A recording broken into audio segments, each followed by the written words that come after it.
Guys, നമ്മളിന്ന് കൽപ്പറ്റ ടൗണിനോട് ചേർന്ന് ഞാൻ നിൽക്കുകയാണ്. അപ്പോൾ ഞാൻ യാത്രേൻ്റെ ഇടയിൽ ഞാനൊരു വളരെ രസകരമായിട്ടൊരു കാഴ്ച കണ്ടതാണ്.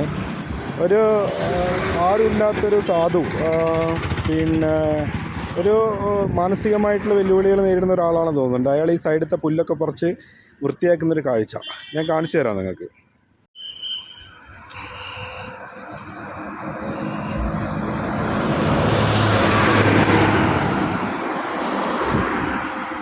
ഇതൊക്കെ അയാൾ വൃത്തിയാക്കിയതാണ് കേട്ടോ.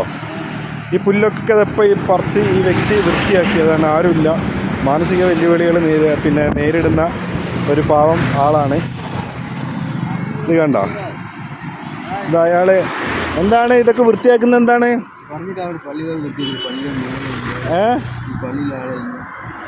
പള്ളിയിലെ ആളായിരുന്നോ? എന്തെങ്കിലും കഴിച്ചോ? 100 രൂപ തന്നിട്ടുണ്ടോ? അവർ ഈ സാധനങ്ങളൊന്നും തന്നില്ലേ? പൈസ അല്ല, ഈ വൃത്തിയാക്കേണ്ട സാധനങ്ങളൊന്നും തന്നില്ലേ? ആണോ? എന്തെങ്കിലും കഴിച്ചോ? ആണോ? ഞാൻ മേടിച്ചു തരണം, എന്തെങ്കിലും വേണോ? തന്നിട്ടുണ്ട്, ആയിക്കോട്ടെ. ബാക്കിയുള്ളവർക്ക് തോന്നാത്തൊരു കാര്യമാണ് നിങ്ങൾക്ക് തോന്നിയത് കേട്ടോ. ഓക്കെ. നമ്മൾ അയാൾ വളരെ മാന്യമായിട്ട് രീതിയിൽ സംസാരിക്കുന്ന ഒരാളാണ്.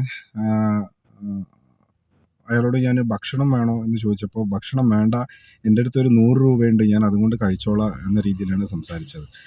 അപ്പോൾ അയാൾ എന്നെ കണ്ടപ്പോൾ ഞാൻ ഇട്ടിരിക്കുന്ന ജീൻസ് കണ്ടപ്പോൾ അയാൾ ഒറ്റ കാര്യമേ ചോദിച്ചുള്ളൂ. ഒരു ജീൻസ്, ഒരു പാൻറ്, ഇതേപോലത്തെ ഒരു പാൻറ് എനിക്ക് തരുമോയെന്നാണ് ചോദിച്ചത്.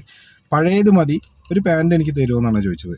പിന്നെ ഞാൻ ബനിയൻ വേണമെന്ന് ചോദിച്ചപ്പോൾ, ഷർട്ട് വേണമെന്ന് ചോദിച്ചപ്പോൾ വേണ്ട, ഇതേപോലത്തെ ഏതെങ്കിലും ഒരു ബനിയൻ പഴയത് മതി എന്നാണ് പറഞ്ഞത്. സോ ഞാനിപ്പോൾ അയാൾക്ക് ഒരു പാൻറ്റും ഷർട്ടും വാങ്ങിച്ചു കൊടുക്കാൻ പോവാണ്. അപ്പോൾ എന്തായാലും നമ്മളെ മുനിസിപ്പാലിറ്റിക്കും അതേപോലെ തന്നെ നമ്മളെ കുറേ സന്നദ്ധ പ്രവർത്തകരുണ്ട്, ഒരുപാട് ബുദ്ധിജീവികളുണ്ട്, ഒരുപാട് ജോലിയുള്ളവർ, ഒരുപാട് ആൾക്കാർ, ഞാനടക്കം നമുക്കൊന്നും തോന്നാത്ത ഒരു കാര്യമാണ് ഇതിലൂടെ നടക്കുന്ന ഒരു ആരുമില്ലാത്ത ഒരു സാധുവിന് തോന്നിയത്. സോ നമ്മൾ അതിനുള്ള ഒരു പ്രതിഫലം അല്ല, എനിക്കത് ചെയ്യണമെന്ന് തോന്നി, അത് നമ്മൾ ചെയ്യാൻ പോവുകയാണ്. അയാൾക്ക് നല്ലൊരു ഷർട്ടും നല്ലൊരു പാൻറ്റും മേടിച്ചു കൊടുക്കാൻ പോവുകയാണ്. അപ്പോൾ നമ്മൾ അങ്ങോട്ടേക്ക് പോവാം. പിന്നെ നമുക്ക് ഇയാൾക്ക് പറ്റുന്ന ഒരു പാൻറ്റും ഒരു ഷർട്ടും ഒന്ന് മേടിച്ചു കൊടുക്കാം. ഇയാൾക്ക് ഏതാ വേസ്റ്റ് ഏതാ വരുന്നത്?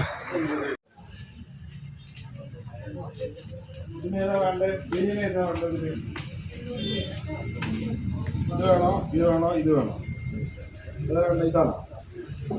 ഇത് മതിയോ? പാൻറ് ഏതാ വേണ്ട? ഇതിലേതാ വേണ്ടത് പറഞ്ഞോ?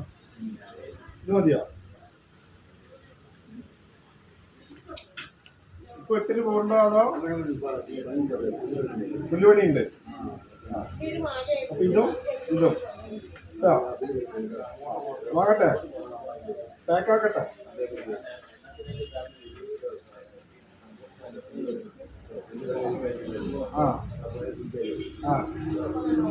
ഇത് പുഴയെ കുളിക്കും. ഒരു തോർത്തും കൂടി ഉണ്ട്, അത് തോർത്തെടുക്കണം.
മൊത്തം കട്ട് ചെയ്യാനാ? ചാർജ് കൊടുക്കാം.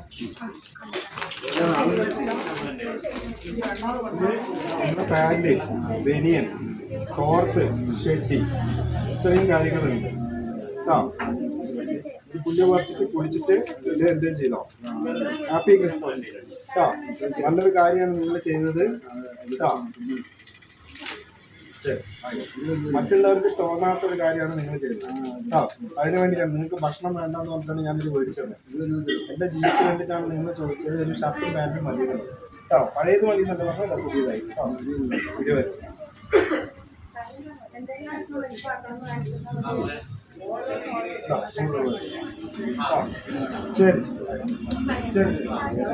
നമ്മൾ അയാൾ ചെയ്ത ആ ഒരു നല്ല പ്രവൃത്തിൻ്റെ ഒരു പ്രതിഫലം എന്ന രീതിയിലാണ് നമ്മളിത് ചെയ്തു കൊടുത്തത്. കാരണം നമുക്ക് ആർക്കും തോന്നാത്ത, നമ്മളെ തന്നെ വിശേഷിപ്പിച്ചത് മോഡേൺ മാൻ, അതായത് ഐഫോണും സാംസങ്ങും എല്ലാവരും അപ്ഡേറ്റഡ് ആണ്, ലാപ്ടോപ്പും, എല്ലാവർക്കും തിരക്കുകളാണ്, ആർക്കും സമയമില്ല, എല്ലാവരും ബിസിയാണ്. സ്വന്തം വീടോ പരിസരമോ സൊസൈറ്റിയോ പൊതുസ്ഥലങ്ങളോ വൃത്തിയാക്കാനും നമുക്ക് സമയമില്ല, വൃത്തികേടാക്കാൻ നമുക്ക് സമയമുണ്ട്. നമ്മൾ ബൈക്കിൽ പോകുമ്പോഴായിക്കോട്ടെ, കാറിൽ പോകുമ്പോഴായിക്കോട്ടെ, നമ്മൾ ഭക്ഷിച്ച് അതിൻ്റെ പ്ലാസ്റ്റിക് കവർ ആയിക്കോട്ടെ, ഇപ്പോൾ ബിങ്കോ ആയിക്കോട്ടെ, ലേസ് ആയിക്കോട്ടെ, അങ്ങനെയുള്ള സ്നാക്സൊക്കെ കഴിച്ചതിന് ശേഷം ഒരു മുട്ടായി കടലാസ് ആയിക്കോട്ടെ, അത് നമ്മൾ പുറത്തേക്ക് വലിച്ചെറിയുന്നു, കാറിൽ നിന്ന് പുറത്തേക്ക്. ഞാൻ ഒരുപാട് പ്രാവശ്യം കണ്ടിട്ടുണ്ട്. ഞാൻ ബൈക്കിലൊക്കെ പോകുമ്പോൾ കാറിൽ നിന്ന് ഇങ്ങനെ വലിച്ചെറിയുന്ന രംഗങ്ങൾ ഒരുപാട് പ്രാവശ്യം ഞാൻ കണ്ടിട്ടുണ്ട്. സോ കേരളത്തിലുടനീളം ഒരു സംവിധാനമുണ്ട്.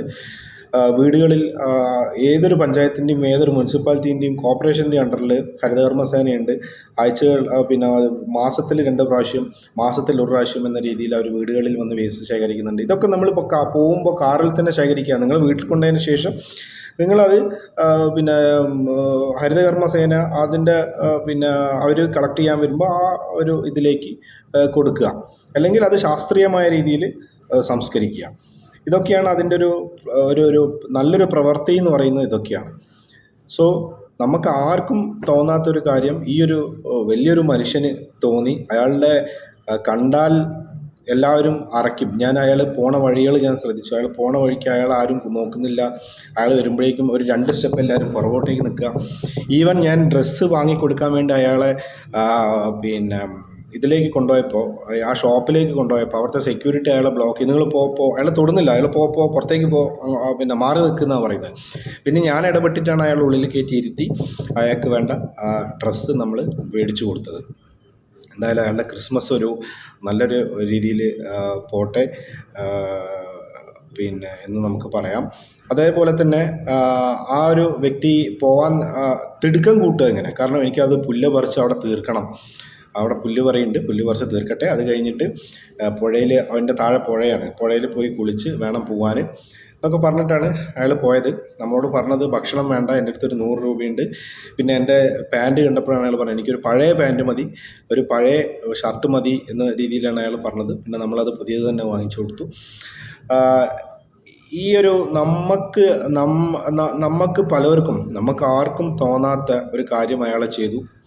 വിച്ച് മീൻസ് നമുക്ക് ആർക്കും ഇല്ലാത്ത ഒരു ഉത്തരവാദിത്തം സമൂഹത്തിനോട് അയാൾക്കുണ്ട്. അതുകൊണ്ടാണല്ലോ അയാളത് ചെയ്തത്. സോ ഈ ഒരു ഉത്തരവാദിത്തമാണ് നമുക്കൊക്കെ വേണ്ടത്.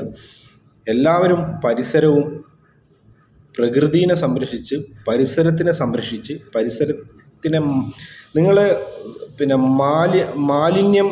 മലിനമാക്കരുത്. പരിസരം മലിനമാക്കാണ്ട് നിങ്ങളെ വീടും നിങ്ങളെ പരിസരവും പോലെ തന്നെ പൊതുസ്ഥലങ്ങളും അതേപോലെ സൂക്ഷിച്ച് ഓരോരുത്തരും പ്രതിജ്ഞ ചെയ്യുക, പൊതുസ്ഥലത്ത് മാലിന്യം നിക്ഷേപിക്കില്ല എന്ന ഒരു പ്രതിജ്ഞ നമ്മളെല്ലാവരും ചെയ്യുക.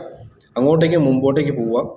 വരുന്ന തലമുറയ്ക്ക് നമ്മളെ പൂർവികന്മാർ നമുക്ക് എങ്ങനെയാണോ തന്നത് അതേപോലെ തന്നെ വരുന്ന തലമുറയ്ക്ക് നമുക്ക് കൊടുക്കേണ്ട ഒരു ഉത്തരവാദിത്വം നമുക്കുണ്ട്. സോ ഇതെല്ലാം എല്ലാവരും അതേപോലെ തന്നെ മുമ്പോട്ടേക്ക് പോകണം.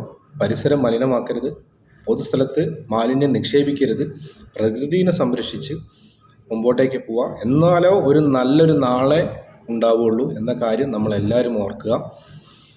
അപ്പോൾ അടുത്ത വീഡിയോയിൽ കാണാം. Thank you. ജയ് ഹിന്ദ്.